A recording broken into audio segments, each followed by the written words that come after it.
Hello, we're Matt and Joe, and we're going to be talking to you for the next 10 minutes about the importance of fitness and maintaining a healthy lifestyle. We'll be joined by two guests. They're both fitness enthusiasts who use social media as a platform to share, educate and inspire. The first one of our guests, Matt Radu. Matt began his journey as a bodybuilder, however he has ventured further out into the realms of fitness by taking up gymnastics, swimming and more in order to challenge himself further. Welcome to the show, Matt. Thank you for having me here. So Matt, can you tell us how you got into fitness? So fitness has always been quite a big part of my life. So I was always into sport activities and other things which challenged me in terms of my fitness. And then it was only until sort of my later years in sixth form when I really started actually training in the gym. I think that passion for football and athletics sort of transferred into training calisthenics in the gym, just bodyweight movements. Only until the first year of university did I sort of transfer over into the bodybuilding industry as such and start lifting weights, and since then I've seen progression like none other. So it's always been a part of me, I guess. Good stuff. Following on from that, how did you end up applying your fitness journey to social media? So I've always been watching people like Christian Guzman and Steve Cook on YouTube, and that sort of gave me that inspiration as such to be transparent on a social site and share my journey as such and my experiences and recommendations and anything I've encountered in the fitness industry. And it was through watching people like this where I sort of noticed the similarity in qualities and the way I can portray myself. I started getting interest from people like, can I have a few tips? So starting a social media page like Instagram was the first step back in December 2016, and then following on from that in February I started out my YouTube. Yeah, good stuff. So without the obvious physical effects, do you feel bodybuilding has a positive effect mentally?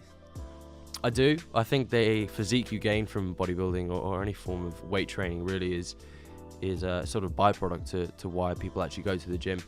It's a good question. If you go around asking people why they train, most of the people in the fitness industry as spokesperson or influencers will say that it was for a reason that they started going to the gym, and training so hard taught me a lot about discipline and motivation and the difference between the two. Yeah, of course. So what things do you know now that you wish you'd known before you started bodybuilding? Something I wish I'd known is that variation in training, switching up your grip or your rep range, set range, playing with the weights a little bit is just the best way you can go about finding out the best method for yourself genetically to work out.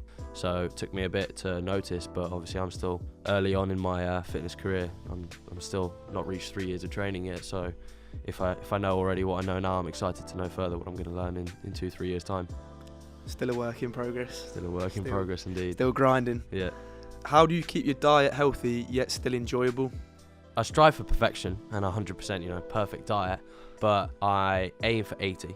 So I strive for 100, aim for 80. And what that means is I will, at any point in time, if I'm able to make myself a healthy meal or cook myself the foods I normally do, I will do it immediately without hesitation. But obviously there are times when you're going to be with friends or in social events where you're not going to be able to. So that sort of adds that fluctuation to your diet. But I think if you aim for that 80% consistency, then, there's little that's going to go wrong.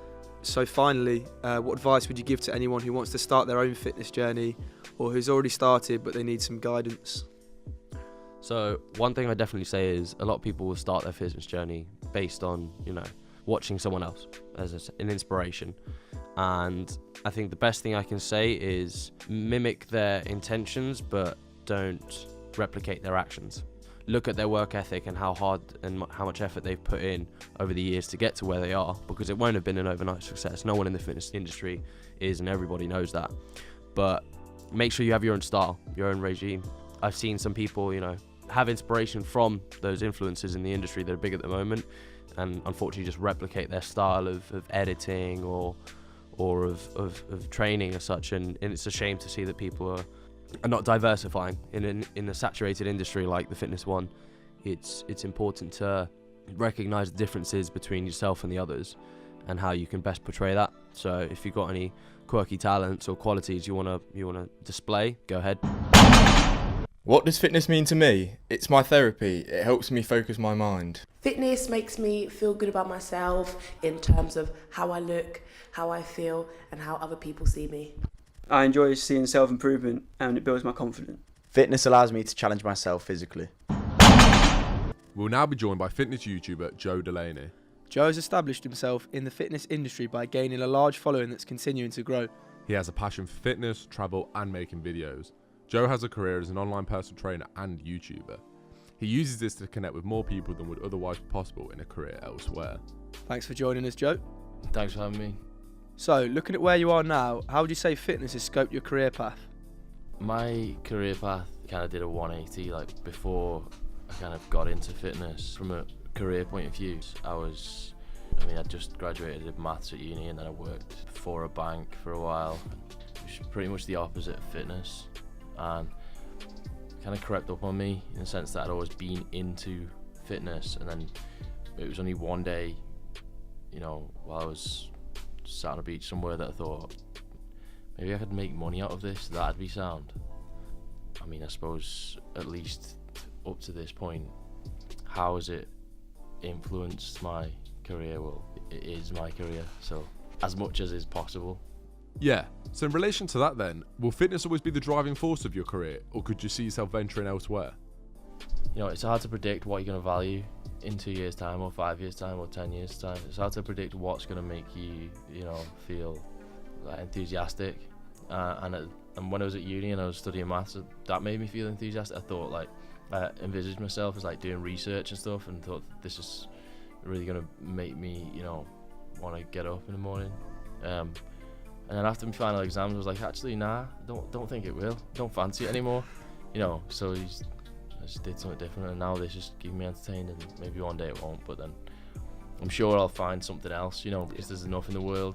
There's enough things to do. You've got plenty of options, especially nowadays. Something's going to entertain you.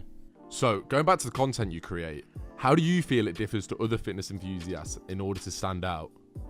You're always torn between what is profitable, right? Because you have to sell stuff, you have to make money if you Yeah, it's understandable. And then what is most enjoyable or most fulfilling, or the stuff that you wanted to put out. Because, if I won the lottery tomorrow, probably one video out of every 30 might have some kind of fitness in it.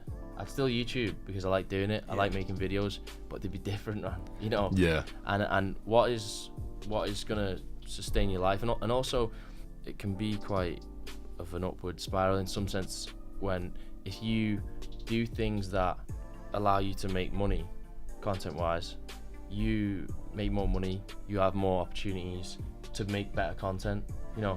If I'm making a decent amount of money, I can go places and I can see stuff. I can put some good vlogs together, and there will always be an element for me of kind of a lifestyle-y aspect intertwined with fitness, because obviously I believe that's what it should be. I don't think that anyone comes to my channel strictly looking for information. There's some kind of balance between an entertainment value and an informative aspect. So finally, what advice would you give to anyone who wants to start their own fitness journey, or has already started but needs some guidance? Alright, so I'd say a few things. Number one, it would be going back to what I said about trying to approach information on actual methods from an objective standpoint. Critical thinking is the number one skill for making progress, and critical thinking is a skill. It has to be practiced, because you have to resist the temptation to take things at face value, resist the temptation to believe people just because of who they are, and I have to really look at the information for the information's sake without any bias on it. That would be number one rule. Number two would be, don't expect everything right now, and just try and take pleasure in small kind of victories and small markers of progress. Number three would be keep your head on. Just don't get. So many people it's a psychological thing.